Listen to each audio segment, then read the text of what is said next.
Hello కుషికం games, how are you all? ఈ రోజు నేను మీ ముందుకి 2025 నీట్ ఎగ్జామ్ కి సంబంధించిన కెమిస్ట్రీ సబ్జెక్ట్ లో ఉన్న ప్రతి క్వశ్చన్ కి డీటెయిల్డ్ ఆన్సర్స్ చూసే సిరీస్ ఆఫ్ ద వీడియోస్ లో భాగంగా ఈ రోజు నేను మీ ముందుకి అటామిక్ స్ట్రక్చర్ కి సంబంధించిన క్వశ్చన్ తో అయితే వచ్చేసాను. ఒకసారి క్వశ్చన్ చూసేద్దాము.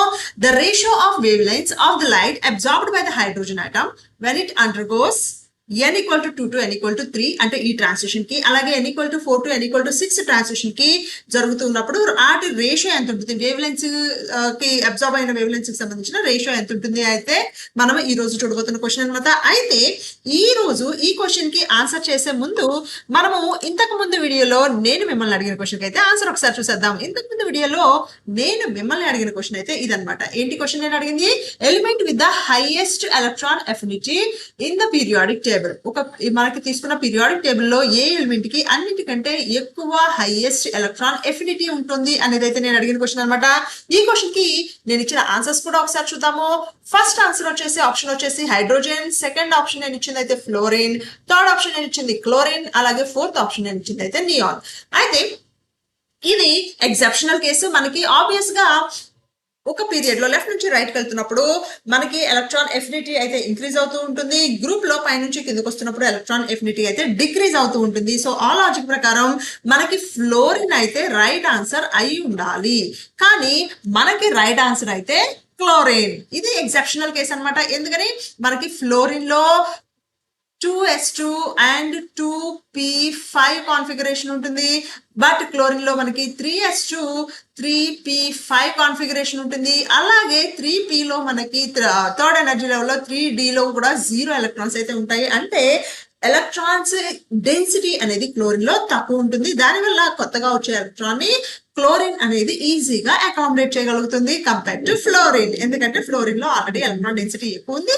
కొత్త ఎలక్ట్రాన్ మనం ఇంట్రడ్యూస్ చేయాలి అంటే రిలీజ్ అయిన ఎనర్జీని అది దాని స్టెబిలిటీకి కొంతవరకు యూజ్ చేసుకుంటుంది అనమాట. దానివల్ల ఫ్లోరిన్ తో కంపేర్ చేసినప్పుడు పీరియాడిక్ టేబుల్ లో అన్ని ఎలిమెంట్స్ కంటే కూడా క్లోరిన్ కి హైయెస్ట్ ఎలక్ట్రాన్ ఎఫినిటీ అయితే ఉంటుంది అనమాట. ఎవరైతే ఆన్సర్ కరెక్ట్ గా గెస్ చేశారో వాళ్ళందరికీ కంగ్రాచులేషన్స్. సో ఈ రోజు వీడియోలో మనం చూడబోతున్న క్వశ్చన్ మళ్ళీ ఒకసారి చదువుతాము. The ratio of the wave lengths of the light absorbed by a hydrogen atom when it undergoes n equal to 2 to n equal to 3. So ఈ రెండు ఒక సెట్ అనమాట మనకి. అలాగే n equal to 4 to n equal to 5 ఇవి రెండు ఒక set transition respectively. అంటే ఇది ఈ రెండు ట్రాన్సిషన్ కి మనకి వేవ్ లెంత్ λ1 అనుకుంటే, ఈ రెండింటికి ట్రాన్సిషన్ జరుగుతున్నప్పుడు అబ్జార్బ్ అయిన వేవ్ లెంత్ మనం λ2 అనుకుంటుంటే, వాడు మనల్ని λ1 డివైడెడ్ బై λ2 ఫార్ములా అయితే రిలేషన్ అయితే మనల్ని క్యాల్కులేట్ చేయమంటున్నాడు అనమాట. ఈ రేషియోని క్యాల్కులేట్ చేయాలి. ఇచ్చిన ఆప్షన్స్ ఒకసారి చూడండి. ఫస్ట్ ఆప్షన్ వచ్చేసి 1/4, సెకండ్ ఆప్షన్ వచ్చేసి 1/36, థర్డ్ ఆప్షన్ వచ్చేసి 1/16, ఫోర్త్ ఆప్షన్ వచ్చేసి 1/9. సో ఇది ఆబ్వియస్ గా డైరెక్ట్ క్వశ్చన్. అయితే ఇక్కడ మనం యూజ్ చేసుకునే ఫార్ములా ఏంటి అంటే రెడ్బర్గ్ ఈక్వేషన్ అనమాట. సో రెడ్బర్గ్ ఈక్వేషన్ ఏంటి అంటే 1/λ = r(z²) into 1/n1² minus 1/n2².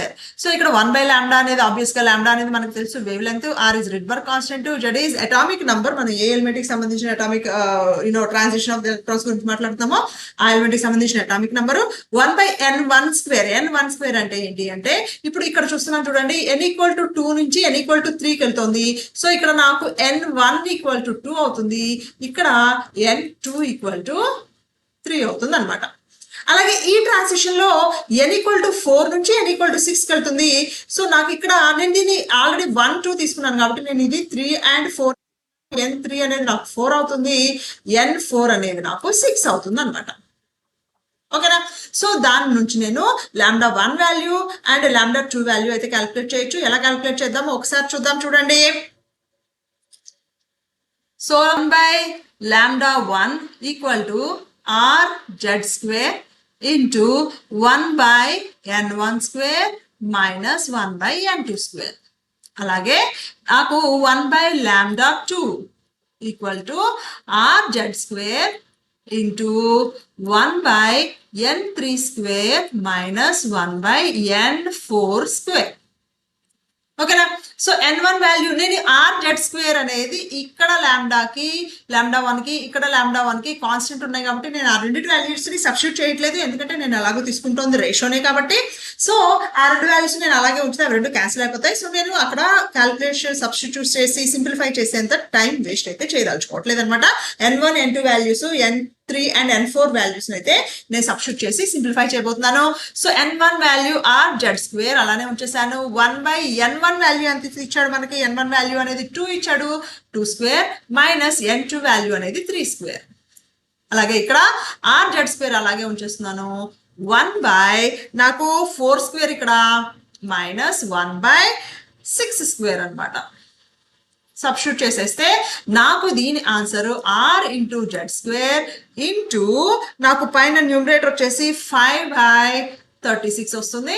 అలాగే ఇక్కడ r(z²) ఇంటూ నాకు ఇక్కడ దీన్ని 4² ఇది 4² అండ్ 6² దీన్ని సింప్లిఫై చేస్తే నాకు దీని ఆన్సర్ అనేది 40/576 అయితే వచ్చిందనమాట. సో నేను ఇప్పుడు నాకు కావాల్సింది λ1 డివైడెడ్ బై λ2. నేను దీన్ని ఎలా రాసుకోవచ్చు అంటే λ ఇంటూ 1/λ2 అని రాసుకోవచ్చు, λ1 ఇంటూ 1/λ2. సో నేను దీని నుంచి 1/λ1 వాల్యూ నాకు ఇక్కడ ఉంది.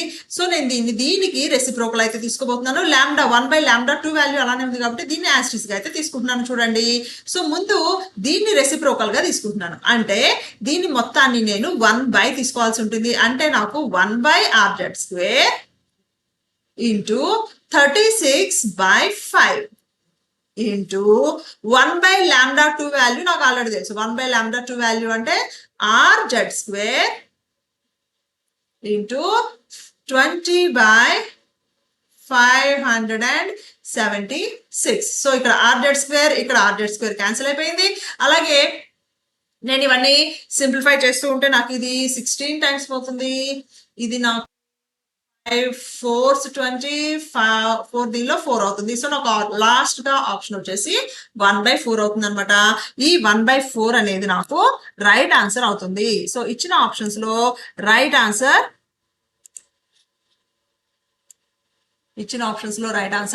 1/4 అనమాట. This is how you calculate the question. Okay, so ఈ వీడియో ఎండింగ్ లో నేను మీకోసం ఈ రోజు తీసుకొచ్చిన క్వశ్చన్ ఏంటి అంటే element with the smallest atomic radius in the periodic table ఏది అనమాట. సో ఈ క్వశ్చన్ కోసం నేను మీకు ఇస్తున్న ఆప్షన్స్ అయితే ఒకసారి చూద్దాము. Elements with the smallest atomic radius ఏదై ఉండొచ్చు అనేది క్వశ్చన్. ఆ క్వశ్చన్ సంబంధించిన ఆప్షన్స్ లో ఫస్ట్ ఆప్షన్ అనేది hydrogen, second option lithium, third option వచ్చేసి హీలియం, ఫోర్త్ ఆప్షన్ నేను మీకోసం ఇస్తుంది అయితే నియాన్ అనమాట. దేనికి స్మాలెస్ట్ అటామిక్ రేడియస్ ఉంది అనేది అయితే మీరు కంపల్సరీగా ఆన్సర్ నాకు కామెంట్ సెక్షన్ లో తెలియజేయండి. ఓకేనా? సో ఇప్పటి వరకు మీరు ఈ వీడియో చూసారు అంటే మీకు కంపల్సరీగా ఈ వీడియో నచ్చింది, అలాగే ఎంతో కొంత ఇన్ఫర్మేషన్ అయితే గ్యాదర్ చేశారు అని నేను అనుకుంటున్నాను. సో మీరు కనుక ఫస్ట్ టైం మన ఛానల్ చూస్తూ ఉంటే తప్పకుండా ఈ వీడియో మీకు నచ్చింది అనుకుంటే తప్పకుండా లైక్ చేయండి. అలాగే ఎవరైతే కెమిస్ట్రీని చదువుకోవాలి అనుకుంటున్నారో, ఎవరికైతే కెమిస్ట్రీలో కాన్సెప్ట్స్ అయితే డౌట్స్ ఉన్నాయో వాళ్ళందరికీ మన కెమిస్ట్రీ ఛానల్ ఖుషి కెమ్ అయితే షేర్ చేయండి. అలాగే మీరు ఇప్పటి వరకు వీడియో చూస్తూ ఇంకా సబ్స్క్రైబ్ చేసుకోకపోతే కంపల్సరిగా డెఫినెట్ గా సబ్స్క్రైబ్ చేసుకోండి. అలాగే కెమిస్ట్రీలో ఉన్న ఏ క్వశ్చన్ కైనా సరే సంబంధించిన అప్డేట్స్ మన ఖుషి కెమ్ ఛానల్ నుంచి ఇన్స్టెంట్ గా మీకు రావాలి అంటే don't forget to hit the bell icon.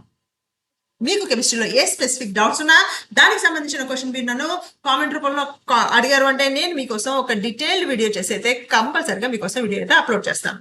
See you with another video. Until then, bye.